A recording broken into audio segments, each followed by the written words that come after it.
Let's imagine that NASA launches a program to put a team on Mars, and that capsule lands on Mars. The videos are on, and they open it, and the crew is all dead. I don't think you're going to have the people standing up and clapping and celebrating and say, we got the vehicle to Mars, right? Yeah. I mean, part of it is like getting the team to Mars and getting the team home. That's kind of what growth has felt like to me, like in the last 10 years, where it's just like, we have this goal and we're going to get there, even if it means we burn through our company 3 times and all the people and we lose them all. And it just felt like that playbook on how to run a business was going to expire. And so I wanted to share a different playbook that we had sort of executed and experienced and some other folks around. How can you grow the organization by growing the team? Honestly, I think we have a whole generation of leaders that don't know how to do that because they've grown up. You know, people just think, oh, you can switch from the hyper growth top line to profitable culture, all these things. It's not so simple. You know, I've built now 7 businesses, various levels of scalability. One of obviously scaled really, really well, several hundred team members, all this kind of stuff.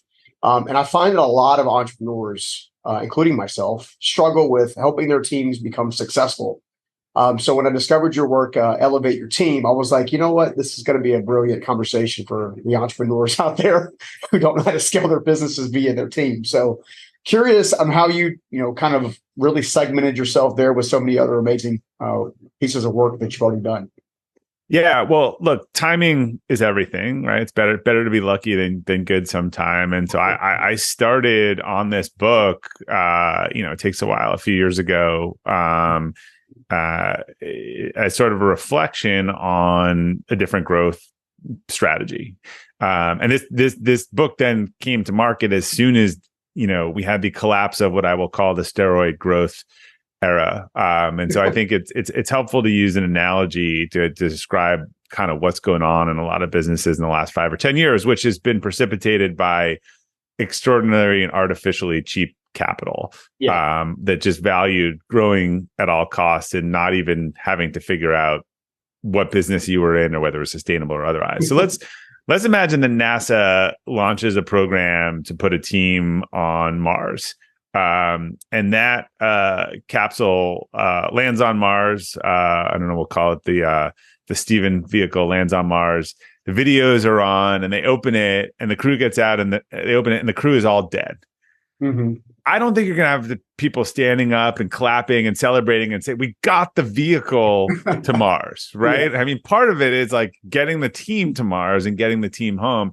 That's kind of what growth has felt like to me, like in the last 10 years, where it's just like, we have this goal and we're going to get there, even if it means we burn through our company 3 times and all the people and we lose them all. It just felt like that playbook on how to run a business was going to expire. And so I wanted to share a different playbook that we had sort of executed and experienced and some other folks around. How can you grow the team how can you grow the organization by growing the team? So instead of a wave that you're drowning under, it's a wave that you have a surfboard on. And that's sort of why the business is growing. And honestly, I think we have a whole generation of leaders that don't know how to do that because they've grown up. People just think, oh, you can switch from the hyper growth top line to profitable culture, all these things. It's not so simple. Yeah. No, I think that's important because one of the things I heard you mention before is when you were searching for your CFO, like you didn't, so there's this element of capacity and aptitude. Yeah. Right. So having the aptitude to do the role, but also having the capacity to continue growing. And I know you break down capacity in a few different areas, but I want to start off with the importance of when a founder, leader, executive team, if you will, needs to have a better understanding about whether or not they can grow the team member from the inside out versus whether or not they need to hire from the outside in. How does someone actually figure that out? I think it's tricky for each role. So I think for the role, you're looking at the individual person and there's a chart in the book around kind of how to understand the demands of the role or the team and the organization. So let's just say you have a marketing team that's growing 50% a year for 3 years. Kind of means for everyone to keep doing what they're doing, they need to grow 50%. And actually, like, it's very unlikely that someone's going to be able to go. The head of that may be an associate in year 1, and you may need a director in year 3. there's often not enough miracle grow that you can put on people to turn them from associate or is it like from bookkeeper to controller to CFO in 4 years. Like it's just not, it's not pragmatic. So I think there's two different equations. You look at the demand, the supply side, or the demand side, which is what is our growth trajectory and what do we need? And then who do we have and are they getting better? Are they improving? I think people tend to look at experience more than aptitude. Ideally, you would get both. So look, as much as we want to build, as much as that we want to build, people from within, if I'm going to hire, if I realize I need a CFO who has global experience in tax and M&A and otherwise, like I can't invent that, right, internally. Yeah. So I'm going to have to look to the market. But I always like the person in the market who hasn't done it yet, who's the number two, who's a fast riser, who wants to prove themselves, who it's the first time they've been in that number one seat. We have had really the most luck with sort of those folks because they're hungry, they're growing, tremendously, and we need them to keep growing once they come in. No, I think that's really good. I would tell you that I'm one of those ones that made that mistake. In one of my larger businesses, we had a controller that was on the verge of being a CFO. He was on that track record. He ended up going somewhere else, but he wanted to set the senior accountant up to be the next controller. Yeah. So he exits, but with the promise of training the senior accountant. The senior accountant then gets in the seat, has not been properly trained, continues to struggle, and then costs us 7 figures. Huh. So, I tell a story in the book. I don't think it's your story. It's similar to that, but I have a friend who promoted his controller into CFO because she was very good. She was very loyal. She wanted it. He knew she didn't have the experience, but he promoted her and she made $1 million mistake because she didn't have the tax knowledge and stuff that you needed from. So you hear this a lot in finance, again, particularly when someone's loyal and they're good and otherwise. And the thing to say to them is like, look, I really hope that you'll be a CFO here one day or other, but you don't actually have anyone to learn from, mentor you otherwise. So we're going to hire the CFO. You're going to be the controller, the senior controller. You'll learn from them. And maybe they'll move on a couple of years and then you're ready, or you can go take that role. But I can't, this is leadership, right? I need to balance wanting the best for people and wanting them to achieve things they've never done before with realistic, assessment of what the business needs. And controller skills and CFO skills are not one and the same. No, they're not. And it's part of the reason I wanted to kind of set the conversation up around kind of how you're breaking things down, because I find that most entrepreneurs are either very giving or they're completely oblivious. Like both. Or a combination of both. I can speak for a combination of both for myself. But as a rule of thumb, we need frameworks and ways to facilitate dissemination of information, like ways to take in information, dissect it, pull it apart, make sure we can bucket things in place, which is one of the things that I found in Elevate Your Team, because there's the approach of kind of breaking down capacity in several areas, I think is super important. So let's talk about the importance of capacity, if you don't mind, and kind of why can you focus there as a primary driver of building and elevating teams? Yeah. So the capacity building framework, I actually started in my book, Elevate, that was about individual improvement. And then I started to realize that actually what we were doing on the organization was just a different version of the same thing. So I maybe explain it in general, and then we can dive to each one in the work context. So spiritual capacity is about understanding kind of who you are, what you want most, the standards you want to live by. It's your core values. It's not religious, even though it sounds like it. Intellectual capacity is how you improve your ability to think, plan, and execute with discipline. This is kind of your personal operating system. Physical capacity is your health and well-being and physical performance. And emotional capacity is how you react to challenging situations, your mindset, kind of quality of relationships. And so for an individual, imagine, I think this is the process of how you get better. So there's 4 quadrants. These 4 quadrants are like a ball. If they're growing, you've got mass, they're equal, it rolls faster and faster. Mm-hmm. If one of these things, and they're never all in alignment, but is totally out of whack, this ball is going to kind of bounce all over the place. And so that was really a formula around individual leadership and development. But then I started to think about that's for the individual, but what does it sort of look like, in the context of an organization? And that's in this book, I sort of expanded that, and I said, all right, well, spiritual capacity in that case is making sure you help your people understand who they are, what they want, what their values are, because they are going to lead aligned to their strengths. Intellectual is creating a culture that's about learning and feedback and growth and development and people who constantly want to get better and rewarding that. Physical capacity similarly is just making sure that you are not working people to death and you're not exhausting them, and that you've helped build a culture that sets boundaries, and that lets people go on vacation and lets them recharge and do the thing that you need to do to have them come back to work. And emotional is a culture has strong psychological safety, and that really focuses on the things that it controls and not the things that it doesn't control. You can see this in organizations. There are organizations that blame everything and teams on the outside. A lot of sales teams are really kind of coached around this. They've never lost a deal that was their fault. And then there's teams and leaders that say, no, we don't look to the outside. We kind of look to the inside on the stuff. Yeah, no, I think that's important. I was thinking too, when you're trying to elevate a team, it really starts with the hiring of the team. Yeah. How is your process change in hiring to start the ball rolling down the hill in the best way possible? Yeah. So our hiring has always been focused in two parts equally on, are they a culture fit, and do they have the aptitude and the capacity to do the job that we need them to do? And ideally the growth capacity, right? So the questions would be behavioral based questions tied to core values. If they don't have the core values, they're not going to be a fit. If you get the core values right, but you get the job wrong, like that means like they're probably a good fit for the company, but not the job.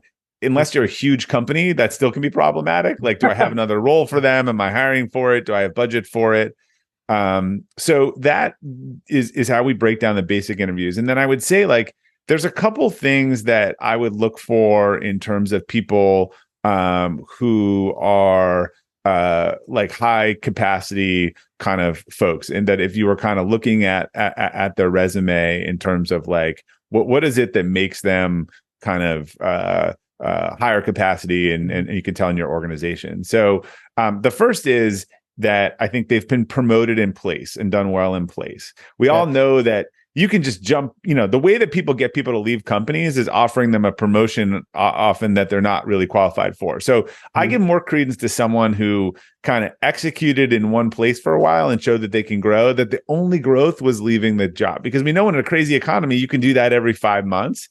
And that just means you keep working with new people that don't know you and otherwise. So, that's one that I look for. If people did leave their job, a lot, the question is whether is it push or pull? Like, are they, it would be great. Why'd you leave here? Well, Steven, my old boss, like pulled me in and told me I had to come work for him. So if that person is being pulled by people that they worked with, like that's a good sign, right? You can also just tell people that like to learn when you ask them about things that they've got better at, seeing rapid improvement. But back to that last one too, I am very dubious of people, let's say like in their 40s, right, who are out working with a new recruiter and seem to be like, they're not finding a job from within the world of people that they've worked with before, right? They're working with a new recruit. Like, it seems like everyone they've worked with before doesn't want to work with them or doesn't want to hire them. Even the recruiter that placed them before is not placing them.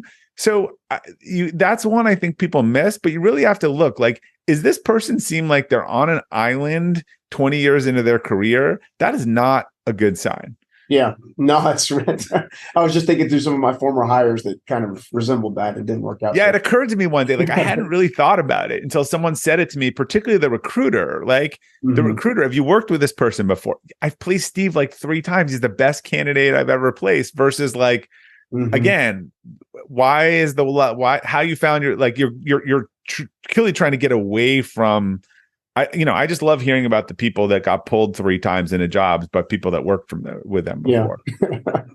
Well, let's take it a step further. So we got the hiring phase kind of figured out. We kind of know what we're looking for. We kind of know how to position it. What about the onboarding phase? How do you set a team member up for success so they can perform at a high level of achievement within the organization? Yeah. So you find the right person, you put them in the right job. This goes back to the spiritual capacity. I would actually go out of your way to make sure this person understands their core values, their whys, their strengths, these things, the things that they are naturally going to show up and do in the organization. And so that they can lead that way. And then this is where, good training, good onboarding. One of the things I talk about in the book is I think a lot of people struggle with communications, difficult conversations. Like we practice this with like a difficult conversation training. that we do.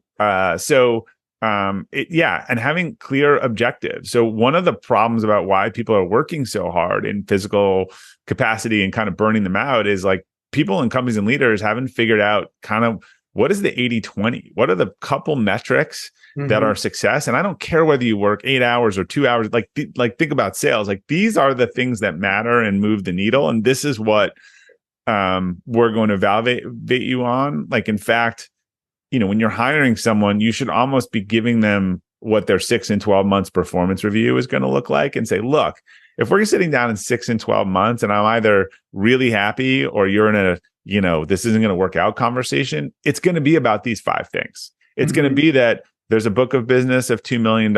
We brought in 10 whatever things, because then that person can choose to sign up for that or not sign up for that. Yeah. I think a lot of companies set people up for failure with totally ambiguous outcomes when they come in. I have had friends that call me and they're like, you're in marketing and you're at a company. Like, let me ask you a question. I'm looking to hire a sales and marketing person. And I'm like, time out. Like, already you got a problem. Are you hiring a salesperson or a marketing person? Send me the JD on this, because the person they're going to half upset sales and half upset marketing if their metrics are some cobbled together thing between the whole thing, because they think they're doing their job and both sides are unhappy because the marketing team thought this person was going to market and the sales team thought they were going to sell. I think so much of this stuff comes down to basic organizational clarity of who does what success looks like, what are the key performance indicators, what are the few or 5 things that matter, and then let's get people focused on the outcomes, not the inputs.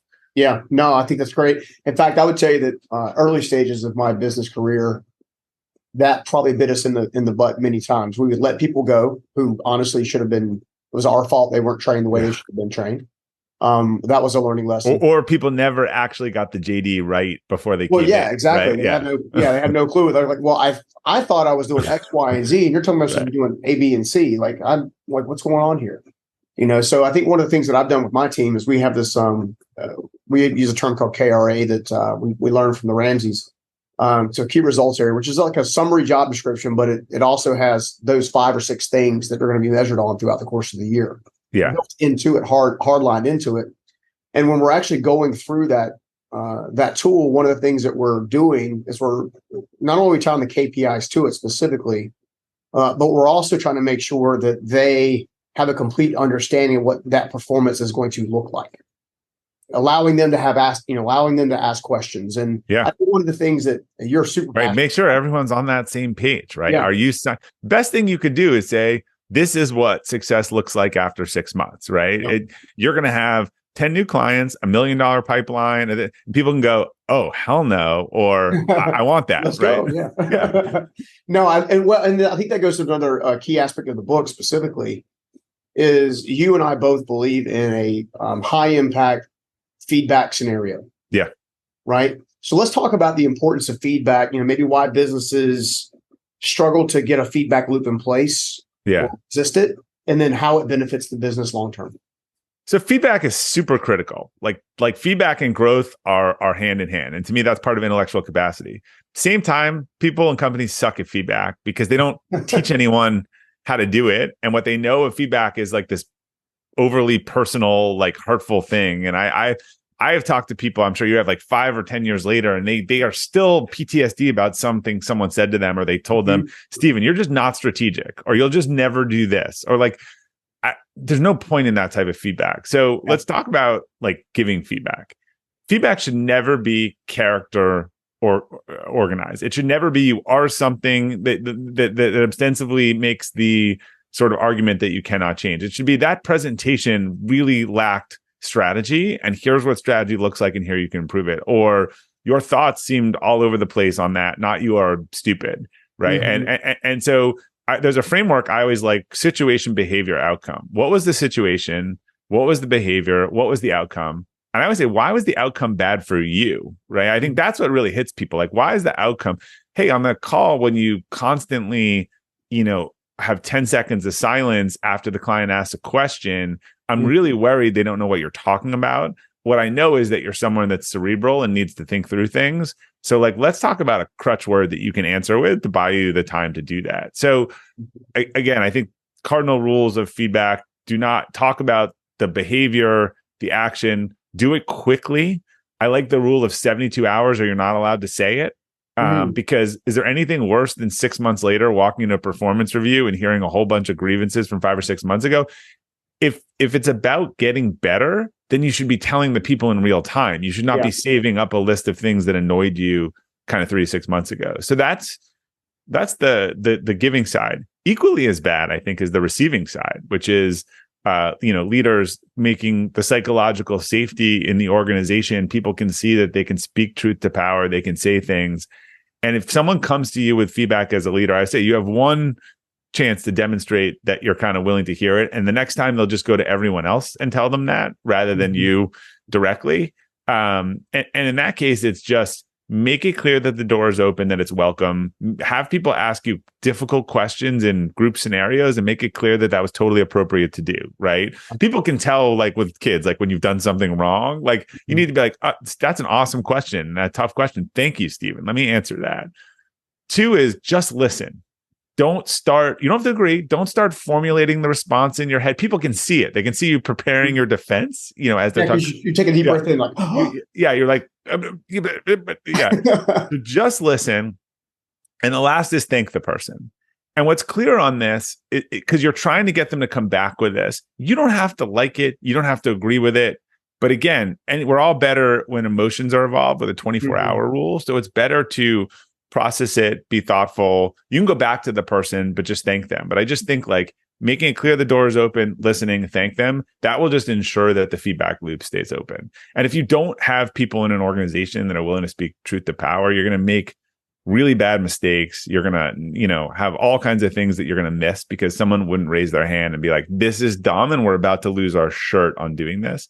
And Kim Scott shared a tip on this that I really loved. And if you're not sure whether you're a psychologically safe leader, in your next team meeting, ask your team something that they need to do that's completely impossible, like totally impossible, can't be done, budget, otherwise, whatever, and see if anyone speaks up. The emperor has no clothes. Right. Yeah. Right. It's the emperor has no clothes test. Right. And I was like, I thought that was really smart. No, I think that is smart. I was thinking too, part of this feedback thing, and this is, again, I'm going back to some of the lessons that I've learned after being in business for over 25 years, is being a quality enough leader to execute the feedback in a timely fashion. And you mentioned that briefly when you were kind of helping us understand the core of it. What I want to do is maybe pivot a little bit to leadership in the core, in the way that helps a leader understand how to communicate feedback. Because I'll give you an example. Yeah. Primary example is I have actually done the thing where it's 6 months before I offer one of my personal direct reports feedback.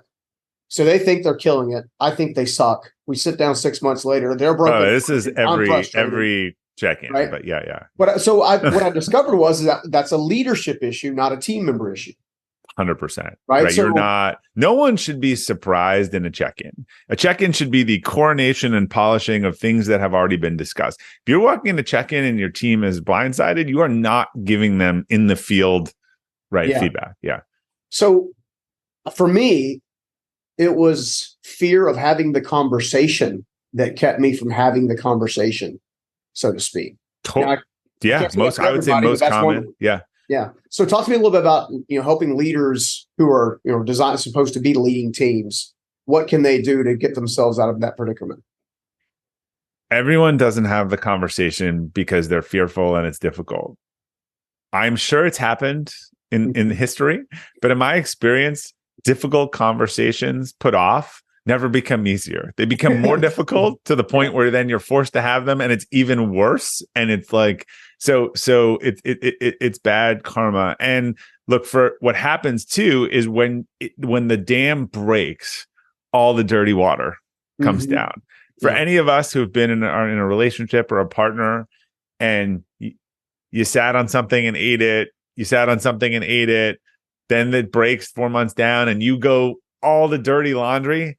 Please write into the show, forward me if it's ever worked out for you or ended really well. Yeah. But there's a version of that I think that happens in the business side, and so it all comes out, And they're like, what? You've been pissed about this for 6 months and 9 months. You didn't tell me. Like we've all seen this movie. So all I can tell you is that the trying to avoid pain only leads to more pain. And I joke that I feel like everyone on my team has a name badge of someone on their team who they just didn't tell the truth to. They didn't give the feedback. It ended up blowing up in their face spectacularly, being a disaster, kept them up at night. And that is the name that makes them have these difficult conversations earlier and faster. Yeah, no, I think that's great. And I think one of the things that I had to do as a leader is we use personality tools, DISC assessment, value assessment, stuff like that. One of the things that I did that I now have my leaders do is before we have the difficult conversation, they have to do 2 exercises.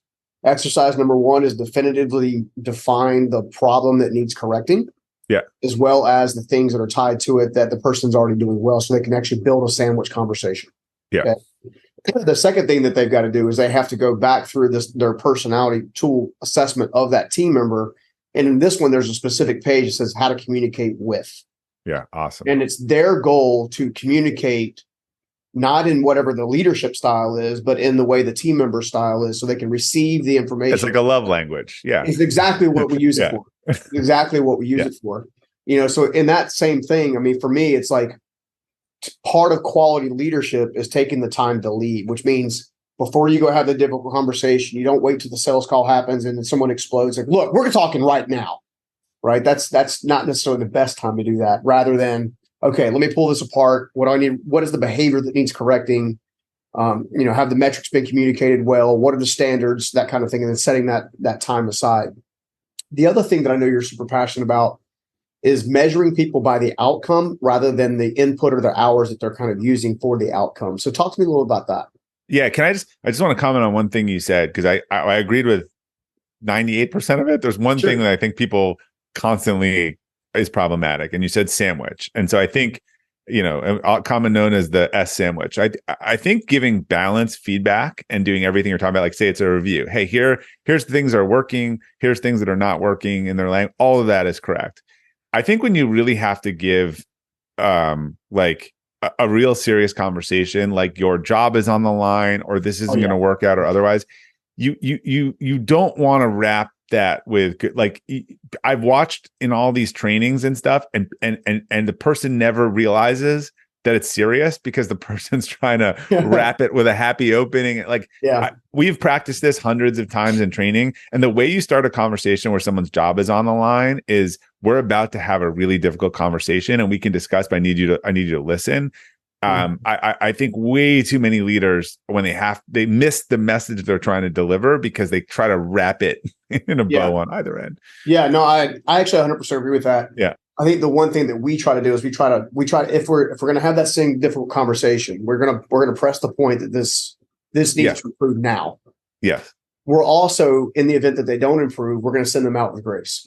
Yeah. We're not going to demean them or hurt them. Or totally. Yeah. I mean, that's a whole different discussion on how you exit people. But when I can't tell you the number of times when I've heard that I had the conversation with Steven, then you talk to Steven, the two people are not on the same page. So it's also after this really good to follow up with an email or make sure that person understood if you have a conversation where someone's job is on the line and they're not clear about that is your fault. Yeah. Yeah. No, you're right. Yeah. Well, the other thing that we did specifically that I think helped us drive the seriousness home is we'll have one verbal conversation with no directive writing down of what happened, no performance improvement plan or whatever. Everything else after that is a documented conversation. And they can sign, I agree to this. I mean, I agree with the kind of the challenge, or they can say I disagree, but you're still signing the document that we had. So there's no ambiguity. Yeah. Mm-hmm. And that alone has saved me hours and hours and hours of additional post frustration for exiting a team member. Let's go ahead and talk about exiting a team member, because that's a reality of business. Yeah. Right. So what is the right way to assess and do it versus not? Yeah. So we had a very unique process around this. We used to call it mindful transition, and then we called it our career engagement program.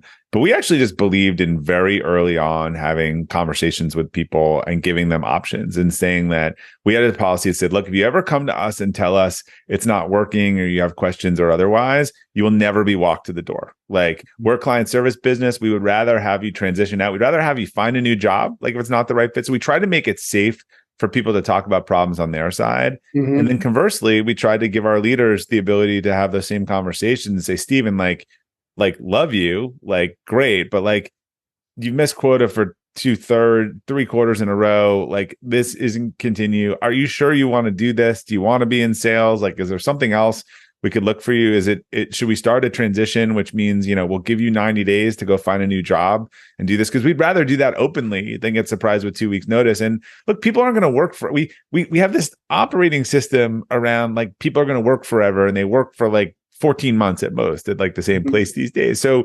the even at the top companies, it's like 18 months. So I actually think just changing this whole, stop getting so offended when people I get offended when people leave and they leave with 2 days notice and the whole thing, after we've given them every opportunity to have a real discussion, because that violates our core value of own it. You haven't owned it.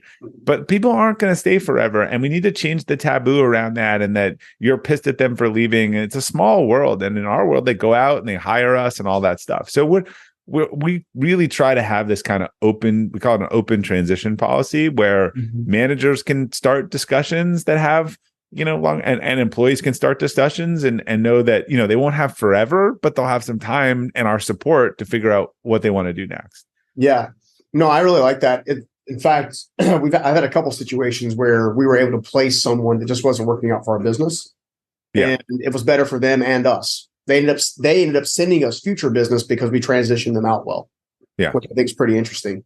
The other thing that comes to mind as we're kind of thinking through that is, as you're kind of working with these the various teams, is how are you training your leaders? Are you just sending them back to the core values themselves and saying, look, if this is our out of bounds marker.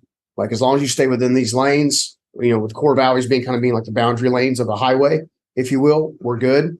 But even if the leader steps out of bounds, but yet is maybe throwing the team member under the bus or kind of covering their hiney, how do you uncover, disclose, and kind of work through something like that? Because I see that a lot in smaller organizations. You have a lot of leaders that aren't super successful at leading, and as a result, they use and abuse people, unfortunately. Yeah, I mean, it's a multifaceted question. So I think a couple of things. One, some people shouldn't lead. They don't want to lead.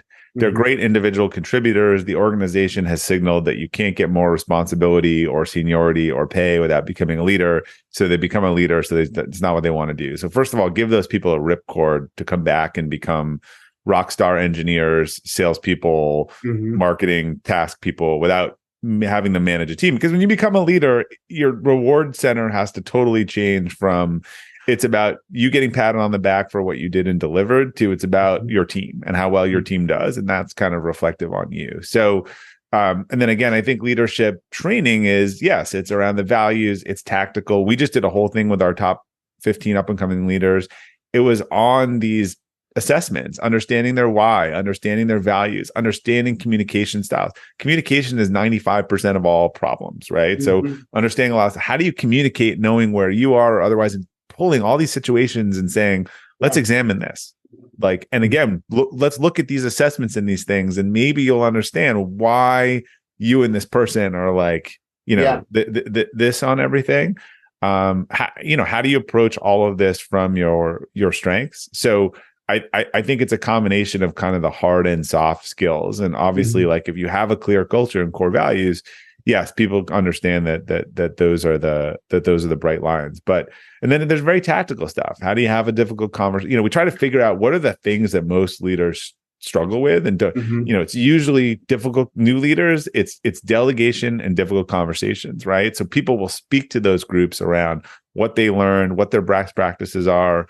Like, I tell everyone the stages of delegation, it's you go from overwhelmed to giving everything to everyone with no instruction, to them not doing it how you like it, to you taking it all back and saying no one can do it how you like it. It's like you're reading my mind. Delegation is more work up front. It's twice the amount of work up front. It's not here, take all of this and figure it out. So but everyone's seen this movie. And I think, particularly new managers really need training and case studies and leaders sitting down and explaining that stuff to them.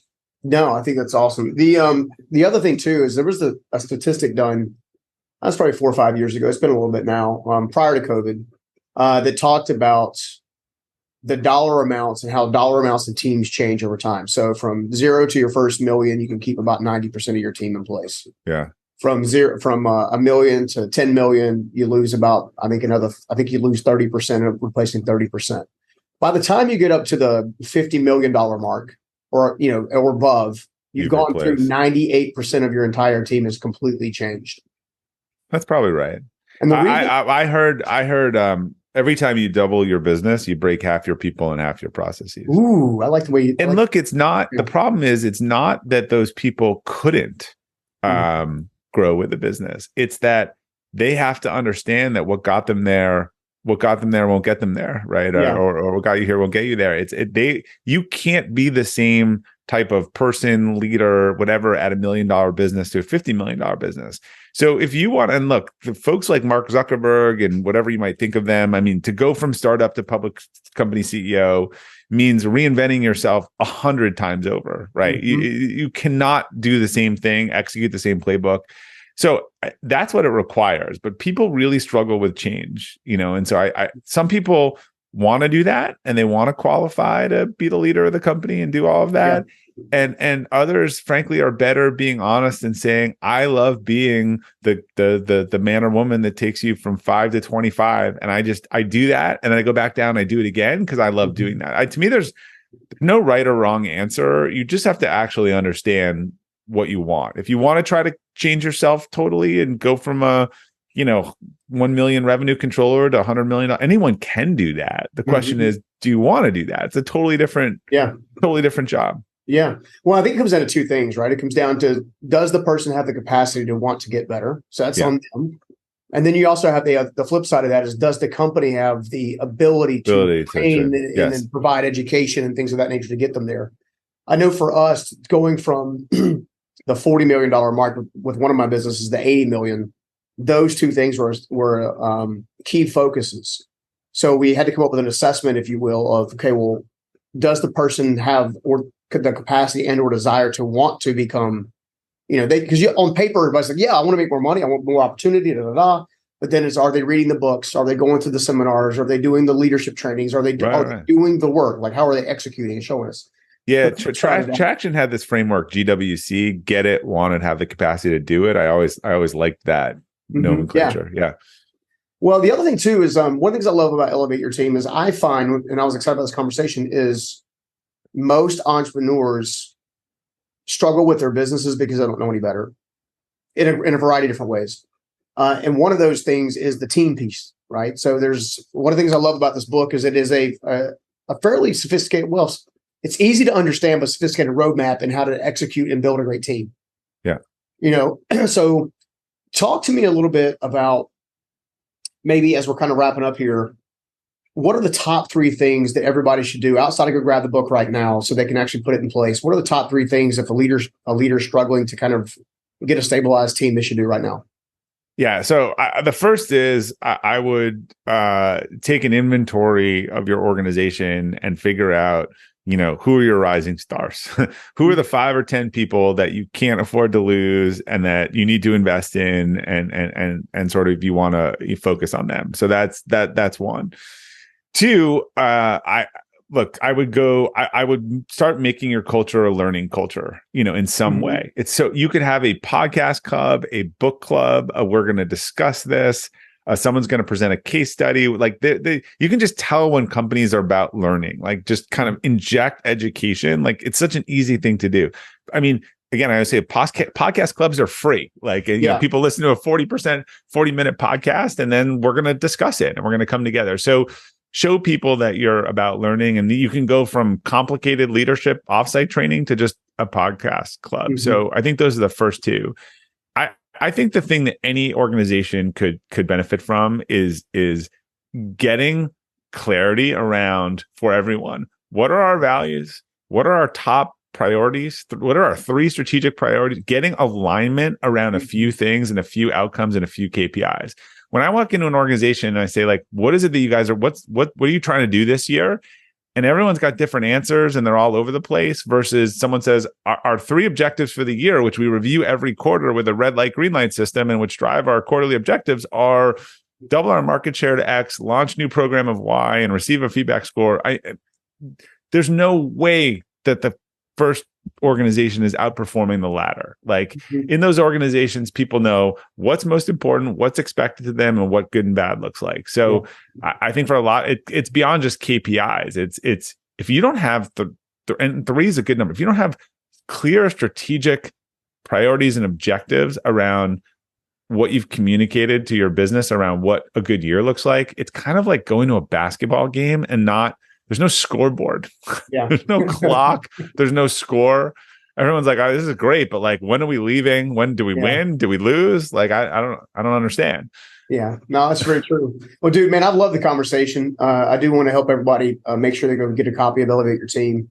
Great. Thank you very much. Enjoyed a lot of the content of it myself. It's reminded me of a few things and helped me reposition a few other things. So I'm, as a constant learner myself, I'm loving it myself. Where can everybody find out more about you, the book, and all the good stuff? Yeah. So all my stuff, including my Friday Forward newsletter, which goes to about 100,000 leaders each week, is at www.robertglazer.com. So you get the books there, Glazer. So you can get the books there, podcast and newsletter, kind of everything all in one place. Love it, dude. Thank you so much for coming on. Thanks, Stephen. All right, take care. I hope you liked that video. And if you did, make sure you check out this next video right here. When you recognize that life is happening for you, to you, and you apply that to your relationships, it's huge.